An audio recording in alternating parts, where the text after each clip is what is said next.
Ladies and gentlemen, let's game to the video. Xbox's Phil Spencer has spoken out on remasters, and he believes that he wants to focus on making new games. This comes as a user asks him on Twitter, "You ever think of bringing Fable Anniversary to the Xbox One? Always wondered why it's only on the Xbox 360.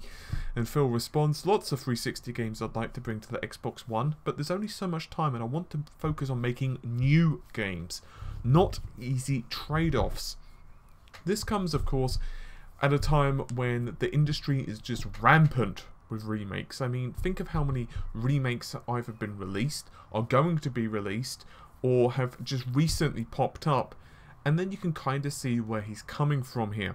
Now, some remakes and remasters, whatever you want to call them, I don't have a problem with. For example, Resident Evil. I'm actually really happy now. Technically, of course, it's a remaster of a remake.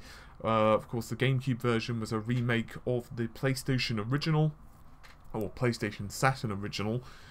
But you know what? I'm actually happy it was released on the PC. I think it's a good thing. Devil May Cry 4.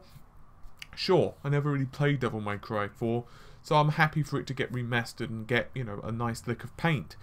Even Gears of War. I mean, the last time I played Gears of War on the Xbox 360 was sometime in early 2007. I think it's released late 2006, November-ish, October, November-ish on 2006, if memory serves.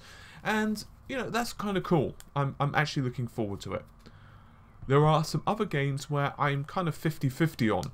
For example, if I were to point the finger at Last of Us Remastered, it's definitely a major improvement over the PlayStation 3 version, but was it that extra mile better? I don't necessarily know. Sure, the game does support up to 60 frames a second, but it does not hold 60 FPS, as our own frame rate tests have shown. And furthermore, you know, if you want to lock it at 30 FPS, you get additional shadow quality. In other words, it's basically showing that they just couldn't squeeze those extra shadows, that extra performance out of the engine. So you've got that trade-off, and I don't really feel that that's, well, what you want for a late PlayStation 3 game to pull to PlayStation 4. I also feel that a lot of it is cash grabbing. I would like to emphasize that some studios go a lot further than others, and obviously in some cases certain games are cheaper. Like, for example, DMC Devil May Cry re-release wasn't a bad price. You know, you can be okay with those type of prices. But when it's a full price release with a collection, how many of them can you really have? I think there are cases when it's not just slightly improved texture quality, not just slightly improved lighting quality, but, you know, the game's been effectively built from the ground up with massive improvements to the lighting, massive improvements to the, you know, the functionality, and then I can get behind it. But I totally agree with Phil. I would rather see new titles, new games, and actually make it so that I want to play those games. And some of this does come back to backwards compatibility, and obviously some of it also comes down to, well, there is an argument that, let's say you never owned a PlayStation 3, then yes, you may want to have played Uncharted 2. Just for example, on the PlayStation 4, you might want to play, you know, those classic titles.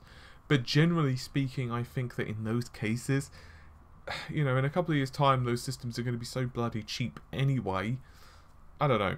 I'm in two minds of this one. It just feels that the market is getting flooded with remasters to the point where it's getting just a little silly. But that's just my opinion. I mean, look at how Tomb Raider, the definitive edition, popped out with the PlayStation 4 and the Xbox One just shortly after launch, and you know, it had a slightly better version of Tress of X. Lara's face had been slightly changed, had a little bit more facial animation. But was it really the definitive edition? It was still graphically in some ways inferior to the PC version, which is fair enough because of the resolution, but it still had some effects. Never mind the resolution, never mind the frame rate stuff, because obviously the PC version is going to have an advantage, but there were still some problems, the lighting and other bits and bobs that the PC version just had an advantage over, which is not, it's not ideal. Let's put it that way. But still, that's just my opinion. Hopefully you've enjoyed the video. I'll see you soon. Take care. Bye for now.